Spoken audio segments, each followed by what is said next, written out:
जो राम मंदिर अयोध्या में है, वहाँ पर जो संचालन जो ट्रस्ट कर रहा था, जब से प्रभु श्री राम का मंदिर अयोध्या में दर्शन के लिए, देशवासियों के लिए, सबके लिए, श्रद्धालुओं के लिए खुला, वहाँ पर ट्रस्ट के माध्यम से जो लोग काम कर रहे थे, उसमें जो सामने आया कि किस प्रकार से जो लोग अपनी श्रद्धा से प्रभु के चरणों में जो भी भेंट देते हैं, जो भी वहाँ पर चढ़ा रहे थे चढ़ावा के रूप में, उसमें कितनी बड़ी धांधलियाँ हो रही थी, कितनी बड़ी चोरी हो रही थी, और जो लोग रखे गए थे उन्हीं दो लोगों द्वारा वो लगातार काम हो रहा था।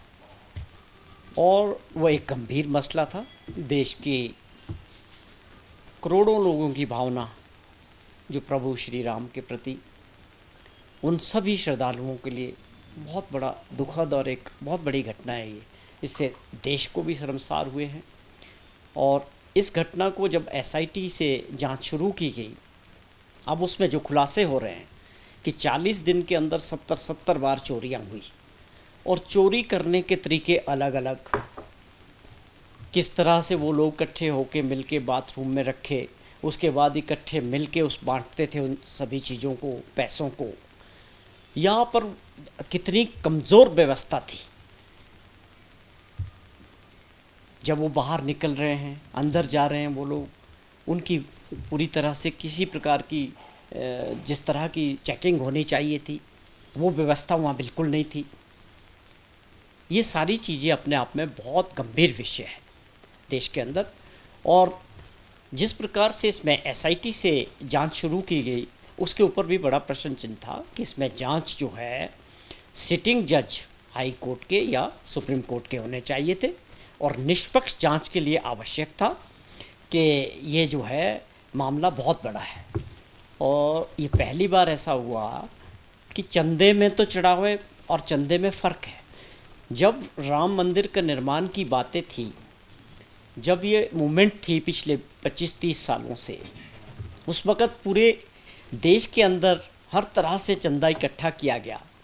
उस चंदे के ज़रिए राजनीतिक दल ने सत्ता प्राप्ति की, कितने इलेक्शन लड़े, और वो चंदा पूरे देश की जनता ने उन 20-25-30 सालों में दिया। वो एक अलग विषय है कि जब आज चढ़ावे की बारी आई, जब वहाँ विराजमान हैं प्रभु श्री राम, उनके चरणों में जो चढ़ावा चढ़ रहा है उसमें भी चोरी हो रही है, तो आप समझ सकते हैं कि चंदों के वक्त में क्या हुआ होगा। तो ये बहुत बड़ा विषय है। इसमें भाजपा पूरी तरह से साइलेंट है, चाहे राष्ट्रीय स्तर पे है चाहे कहीं भी है। भाजपा पिछले 10 दिनों से इसके बारे में कोई बात नहीं कर पा रही है, कोई जवाब देश की जनता को नहीं दे पा रही है। सीधे तौर पे आपकी ये जिम्मेवारी बनती है कि जो ट्रस्ट में लोग थे आपने खुद लगाए, ट्रस्ट को आपके विश्वास के लोग चला रहे थे, उनकी ये जिम्मेवारी थी, चाहे चंपत जी है चाहे कोई है। आज वो खुलासा कर रहे हैं, ऐसे उनको दर्शाया जा रहा है कि उन्होंने उनका रेजिग्नेशन स्वीकार किया गया। होना ये चाहिए था कि इन सभी को बाहर निकाल के बिहाइंड द बार्स होने चाहिए थे। इसको ऐसे प्रेजेंट किया जा रहा है कि जिससे उन्होंने बहुत बड़ा एहसान किया कि उन्होंने रेजिग्नेशन दिया और ट्रस्ट ने उसको एक्सेप्ट किया।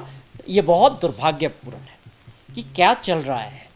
जो लोग जिम्मेवार हैं, जिनकी जवाबदेही है, जिनकी देखरेख में ये सब कुछ हो रहा है, देश के लोगों के साथ धोखा हो रहा है, प्रभु श्री राम के साथ धोखा कर रहे हैं लोग।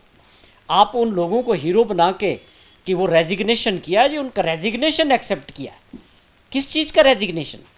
बाहर फेंकना चाहिए ऐसे लोगों को, जेलों में डालना चाहिए, और बड़ी सख्त कार्रवाई के साथ, निष्पक्ष जांच के साथ देश के सामने रखना चाहिए कि लूट कब से चल रही थी और इस लूट में और कौन कौन लोग हैं, बड़े लोग कौन शामिल हैं।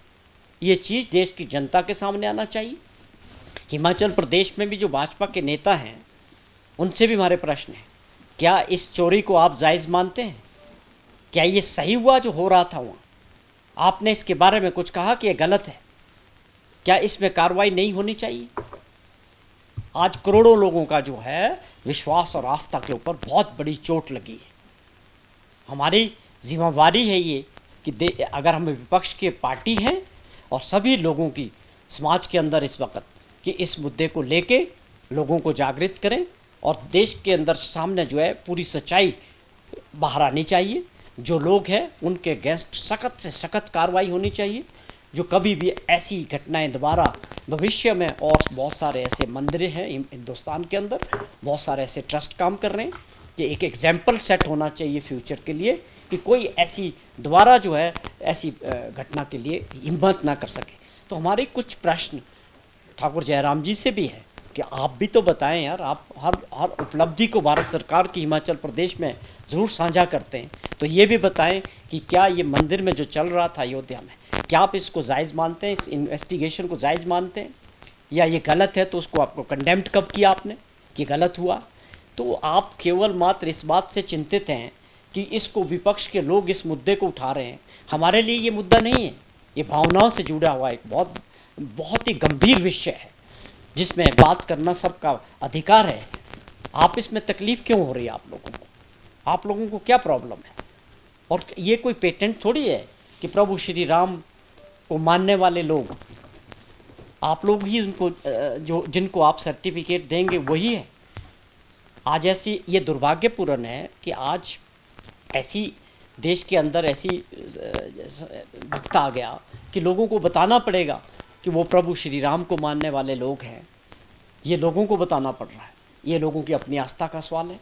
आप किस में आस्था रखते हैं, आप किस धर्म को मानते हैं, आप कौन सा खाना खाते हैं, आप कैसे कपड़े पहनते हैं, ये सब की अपनी पर्सनल लाइफ है। इसमें इस तरह की चीज़ों का कोई मतलब नहीं है।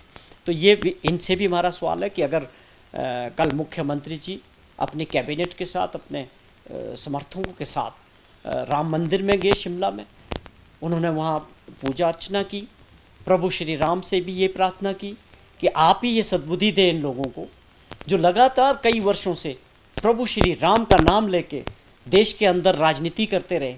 ऐसा सोचा नहीं होगा कभी प्रभु श्री राम ने कि कभी ऐसा वक्त आएगा कि मेरा नाम लेके जो है इस देश के अंदर राजनीतिक कुर्सियां प्राप्त करने के लिए लोग मेरा नाम का यूज़ करेंगे। मुझे लगता है कि कल मुख्यमंत्री जी ने बहुत अच्छा मैसेज दिया है कि आप इस चीज़ को उठाने का, जनता के बीच ले जाने का, ये बहुत अच्छा तरीका एक विरोध करने का था कि प्रभु के चरणों में ही जाके उन्होंने इस बात को रखा कि आप ही सद्बुद्धि दें और इन चीज़ों को जो आपके नाम पे लगातार राजनीतिक दृष्टि से प्रभु श्री राम के नाम को यूज़ करेंगे उनको भी सद्बुद्धि दे। और इस तरह से चोर जो चंदा या जो लगातार जो भेंट चढ़ रही है उसके ऊपर जो हो रहा है वो पूरी देश की जनता के सामने साफ तौर पे आना चाहिए कि इसके पीछे और कौन कौन लोग हैं। और चंपत लाल जी भी को बड़े जल्दी उन्होंने आज खुलासा किया कि मैं बहुत बड़े खुलासे करूँगा, तो कर दो, बोलना चाहिए, यही वक्त है। एसआईटी काम कर रही है और कितना कर रही है, कितने नाम बाहर निकाल रही है, कितनी जानकारी वो देश की जनता को दे रही है, वो कितनी सटीक है, अभी ये सारी चीज़ों पे प्रश्न है। लेकिन जितनी जानकारी अभी पब्लिक डोमेन में बाहर आई है वो अपने आप में गंभीर विषय है कि लगातार वहाँ वर्षों से लूट चल रही थी और लूट हो रही है, और जो लोग वहाँ बैठे हैं वो कहते हैं हमें मालूम नहीं है। ये संभव हो ही नहीं सकता है। रिस्पॉन्सिबिलिटी फिक्स होनी चाहिए, कानून के दायरे में आने चाहिए, सबके ऊपर कार्रवाई होनी चाहिए। और उनकी जो प्रॉपर्टीज़ है, जो एक यूपी के अंदर सरकार है बड़ी फेमस है डोजर वाली सरकार, तो उनके ऊपर भी वो कार्रवाई होनी चाहिए। हम तो यही मांग कर रहे हैं। हमने क्या गलत मांग कर ली? क्या चंदा चोरी करने वाले नहीं हैं? क्या वो ट्रस्ट के लोग नहीं हैं? क्या भाजपा से उनका सीधा संपर्क नहीं है? कौन सी गलत बात कांग्रेस ने या विपक्ष ने उठाई?